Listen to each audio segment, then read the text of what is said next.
Today I have with me Lucy Knox, founder of Alpha Alae, a fractional CFO working with agencies on how to grow their existing business and improving efficiencies across revenue growth, profitability, operational functions, and reporting.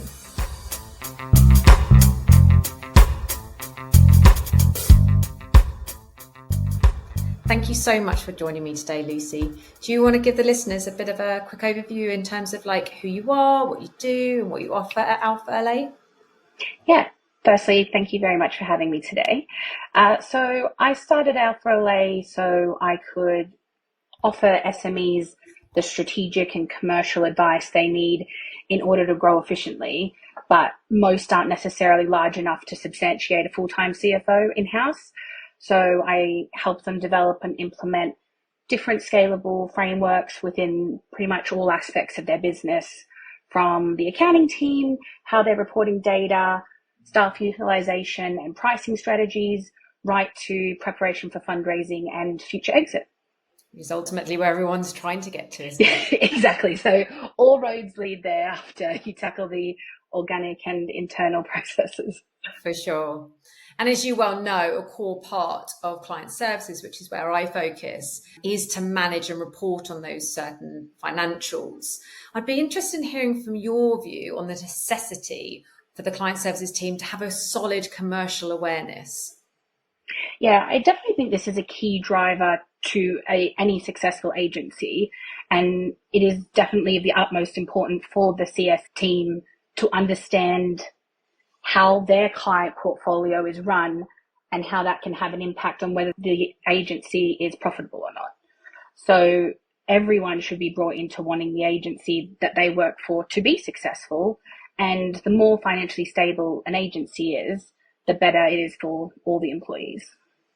For sure. And in your experience, have you seen examples of where client services potentially don't have that understanding and what the impact that's actually been on the agency? Yeah, definitely. Having that lack of financial acumen can lead to things from bad pricing, bad scoping, over servicing, late client payments and bad debt, late or even missed supplier payments. And all of this can impact cash, payroll, resourcing, and the ability for the teams to hire or knowing when to hire. And it can really lead to damaged relationships with clients and suppliers. And to be honest, most agencies operate on such a small margin for success that if you're having costly mistakes made, this means there often isn't slack in the system to recover the profitability loss on a job.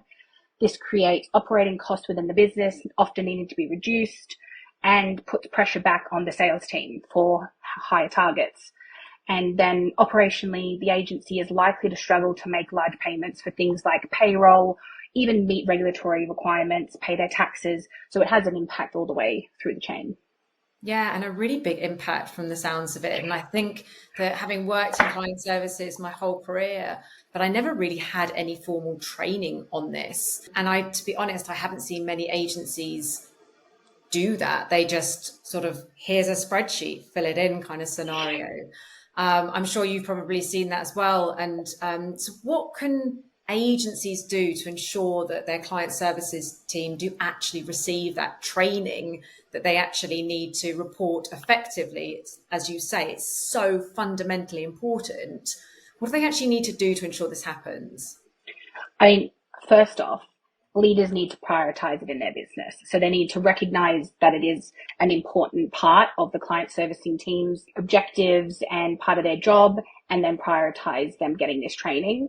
So not only do they need training, but you also need to create really robust processes which give clear guidelines on who does what and when in the sales cycle between the client servicing team and finance.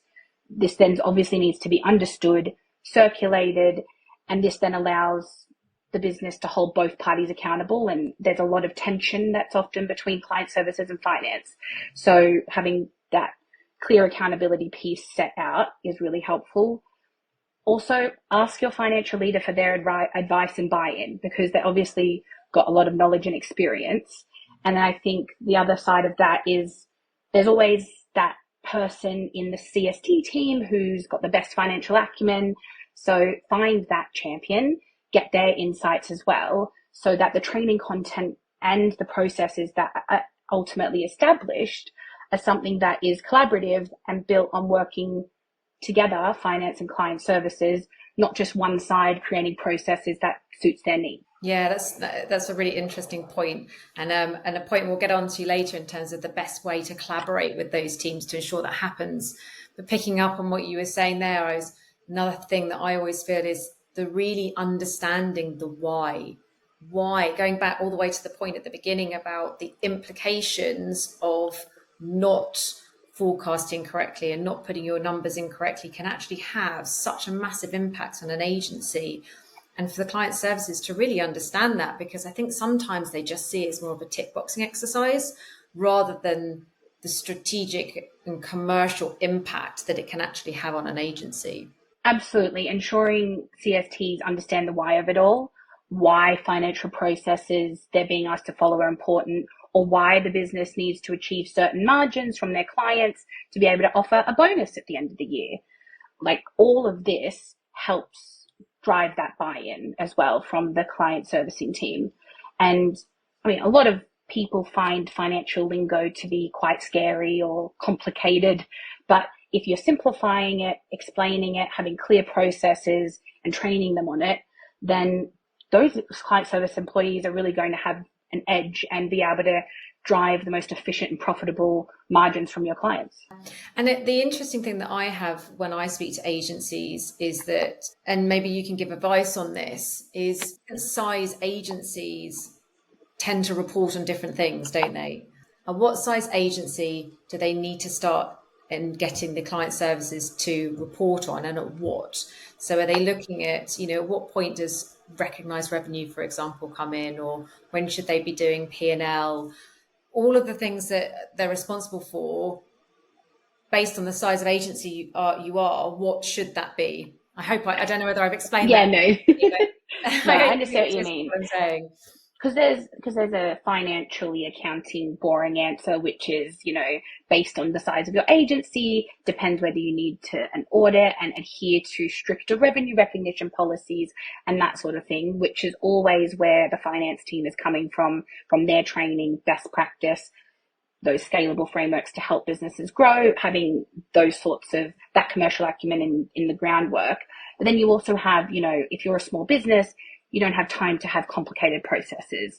So I think it's about when you get to the size where the business can afford a financial leader or somebody who can take the strain off the CEO or owner, because a lot of forecasting and reporting and contracts and all that sort of work is done in the really smaller startup businesses by the founder and owner.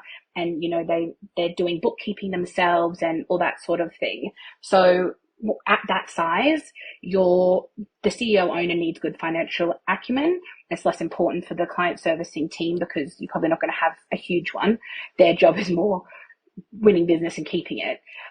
Whereas as you get larger and you have more operational support and more processes involved, that's when you kind of need to be getting your commercial acumen up when you're in charge. And in terms of how you measure that for different client servicing teams, I would say as soon as you start to designate teams, so you have different business units within your team. So you might have people who are focused on, enterprise tech, or some people who will work more focused on fintech, all that sort of thing. Once you start having large enough teams to kind of define different areas, once you start having large conversations with procurement, when you start working with partner networks and you're the hub for different sort of scopes that have come in, when you are in more than one region and you're starting to sign off contracts for work you're doing in the UK, US and Europe, when those sorts of complexities come in is when you need to work a lot more closely with finance. And it's also driven by what clients you have.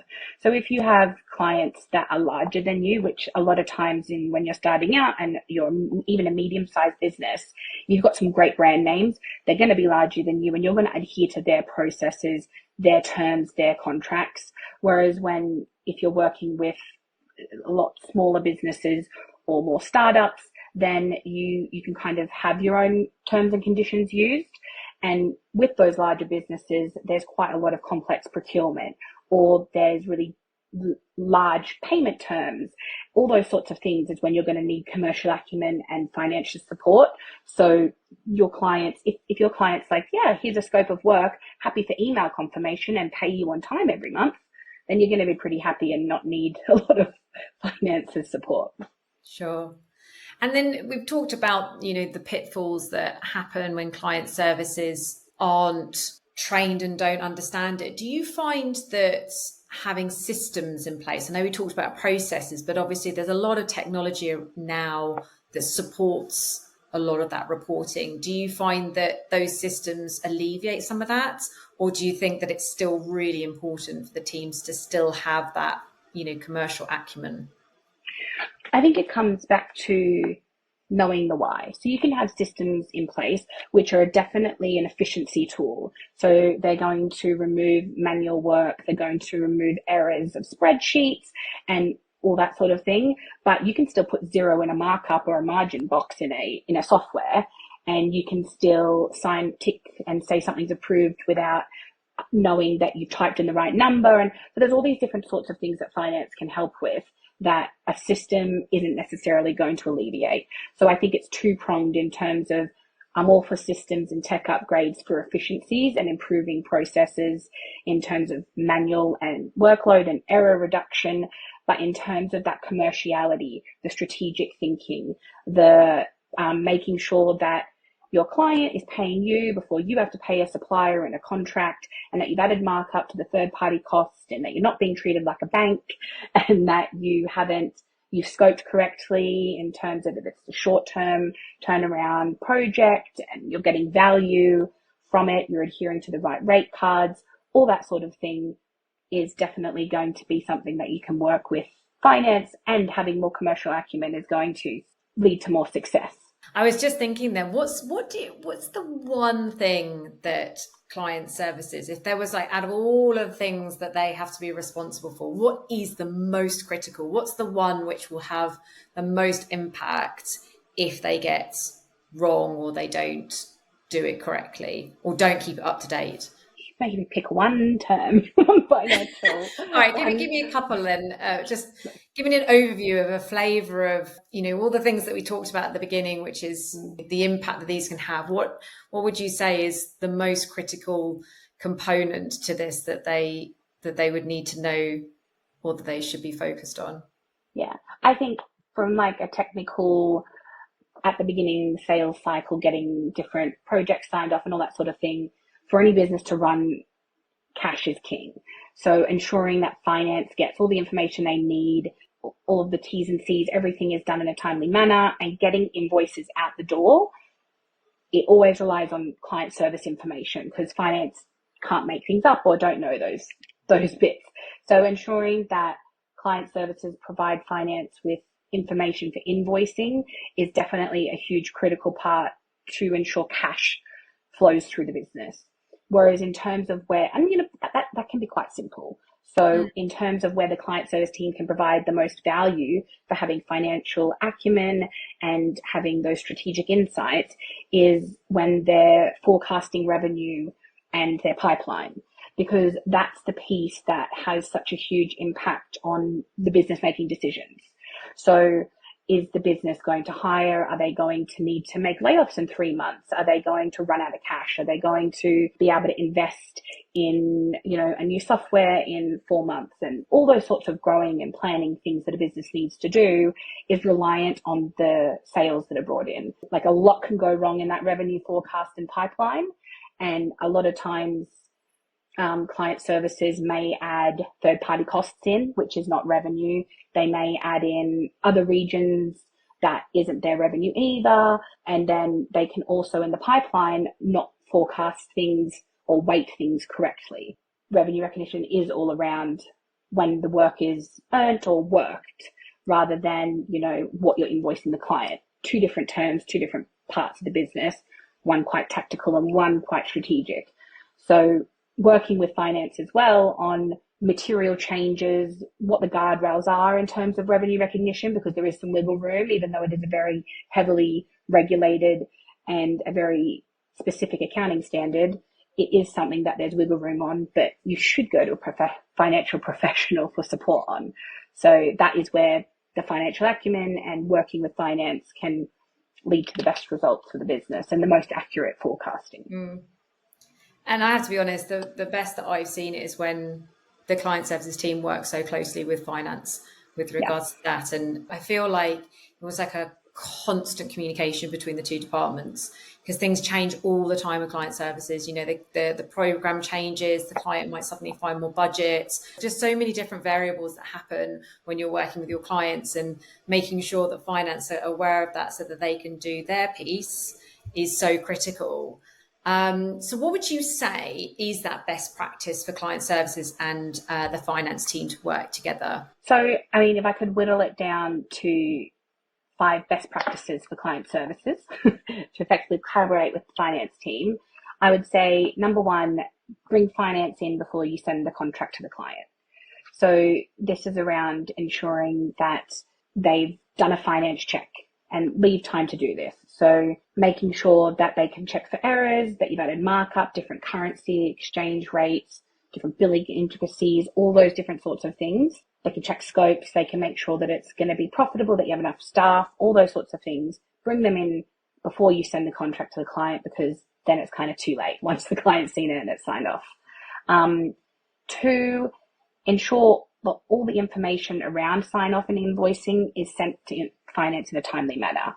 And I touched on this earlier in terms of getting invoices out the door and cash in business. Know your client's payment terms, as they might conflict from the business standard.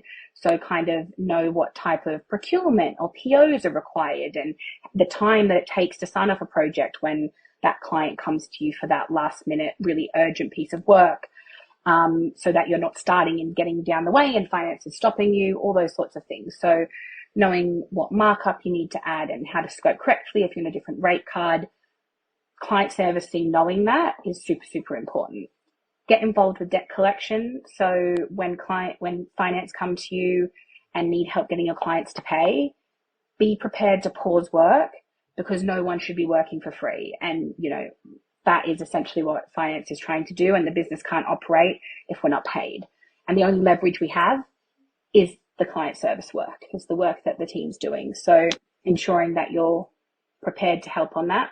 And then number 5, understand the difference between revenue and the amount that gets invoiced to your client, so that you can accurately forecast revenue against team time and revenue against the pipeline. So many times forecasts and revenue pipelines are overstated because the team has added in third-party costs, or the total amount being invoiced to a client. And sometimes that could be £1 million, but the revenue is 100K. So it's very important that the team understand that difference and forecast appropriately. I think, to be fair, Lucy, like what you've just highlighted there is exactly the reason why client services need to be trained on this, because that's complex. You know, you're asking lots of different sort of scenarios there from them. So you're asking them to kind of go against everything that they are supposed to do, which is, you know, service the client, do the program, execute it. But then you're also telling them, well, also you're going to need to stop that work. And you're going to have to be tough with them that if you don't get the payments through, which may not be your client's problem, but it's the business problem. No. As you've got to represent the agency, so therefore you've got to step up and represent the agency in that respect and get the money, even if it might hinder your project. So there's so many different scenarios that client services have to be involved in. You just onboarded a client. Well, you're thinking about all the things that you need to do in terms of onboarding to make sure the program's set up. You're not thinking about the money. You're not thinking about the invoicing. So there's so many different scenarios there, which you're asking them to think about, which aren't natural and doesn't come naturally for them as well. Yeah, it's kind of 2 hats really, because as you say, you're in the client pleasing business. You know, you've got to keep them happy, and at the same time, you are also on the agency side. I think a lot of times, client servicing teams are very much an advocate for the client, or an advocate for a supplier that they've done a project with and another agency. And it can very much become, you know, an us versus them thing. But the second hat is very important for client services, to remember that they are actually working for the agency, working for themselves, and working for their work to be valued. And ultimately, working with finance, having close communications, and relying on finance and building trust means that finance can take some of that pressure off those complex terms and build quite simplified processes. You need to trust that they're asking you to do that for a very important reason and know when to push back and to keep your client happy at the same time. Because ultimately, finance can be brought in as the bad cop. That is absolutely a role that we are happy and there to play. But equally, you have to have that trust so that you know that your finance leader isn't going to go in and piss off the client. So yeah, there's a lot that the finance team need to learn from client services over the building of their careers and growing of the agency, because finance need to be able to talk to clients in a very respectful and manner where they're going to want to work with you again. And I have seen instances in a lot of agencies where clients have said, we don't want to work with you because your finance person was rude. So that is also very real. So yes, the client service person is the person in the middle, and they have definitely two hats to wear. So yeah, it's very hard, very hard. Yeah, and that's a really interesting point that you just pulled up there, because what we're doing at the moment in this conversation is talking about what client services has to do to help the finance team. But you're absolutely right there. There is the other way around as well. It's the finance team needing to understand how to work with client services to not damage relationships, to work with the client services team to understand who the client is, what the setup is, where the bottleneck is. Is it sitting with your client? Is it sitting up with more senior management? They need to understand that before bulldozering in and just starting, laying down the law that we're not going to do X, Y, and Z because of, what are the implications if we stop this program? What is going to happen? So yeah, it comes back down to that sort of, relationship piece between departments, making sure that everyone works for the same goal. And it sort of was making me think as you were talking that, essentially what you're talking about there is that your account is a mini business, isn't it?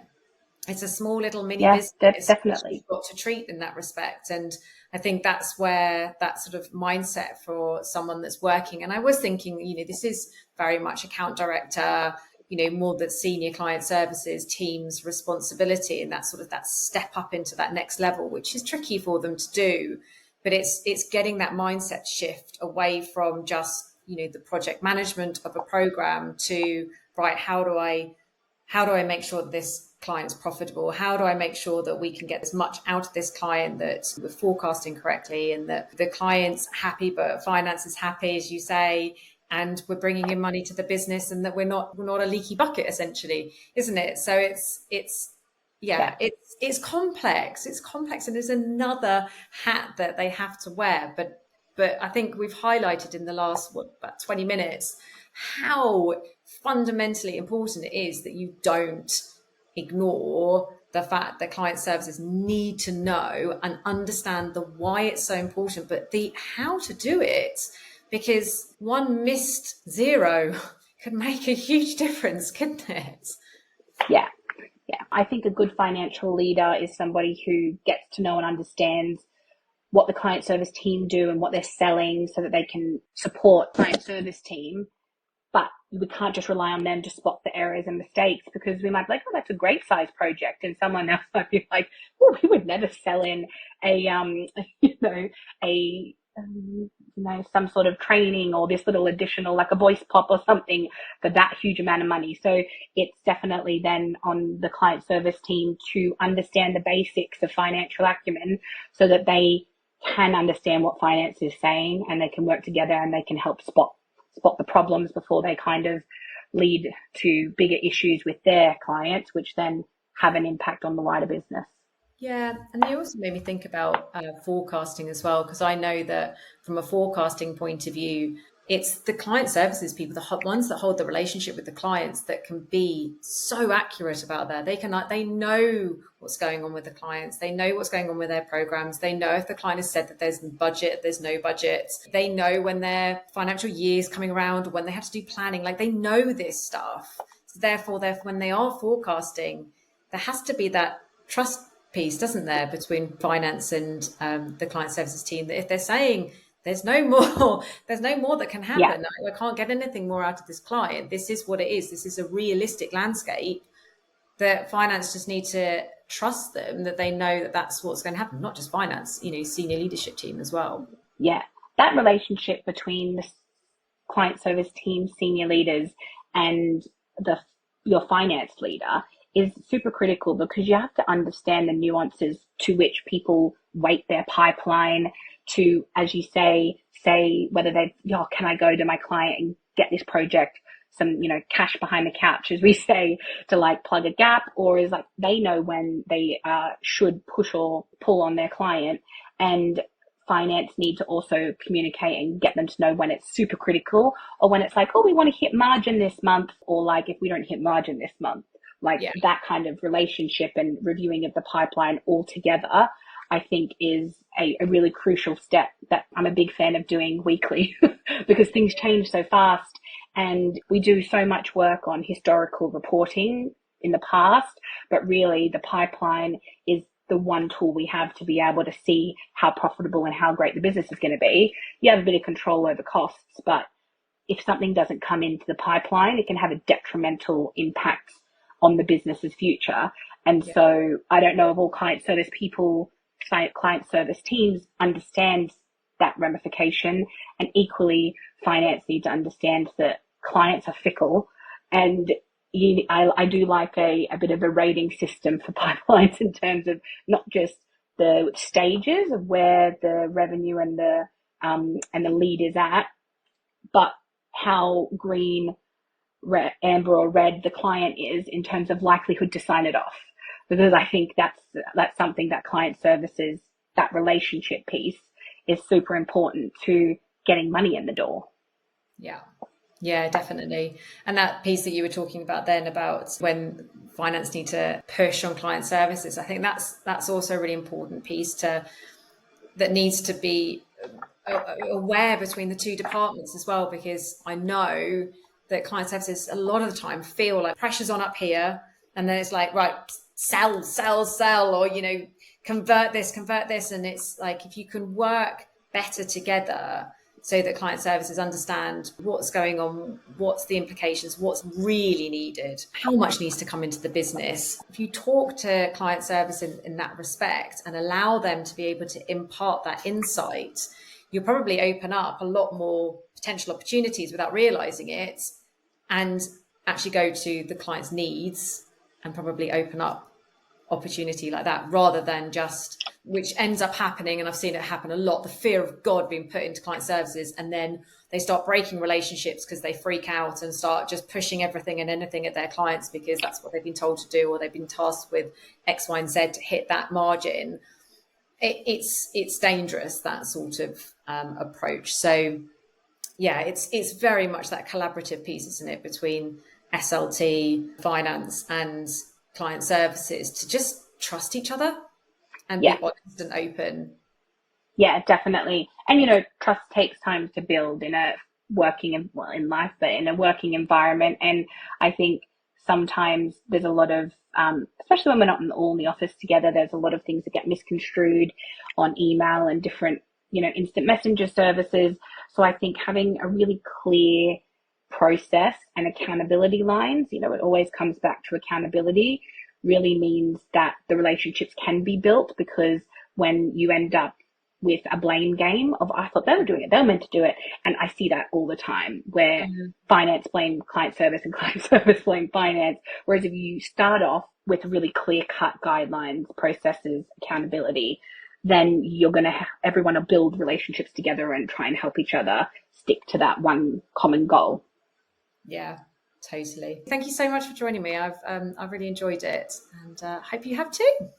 Yeah, no, definitely. It's been great. I really appreciate you taking the time to have me on. No, it's a pleasure. Thank you so much.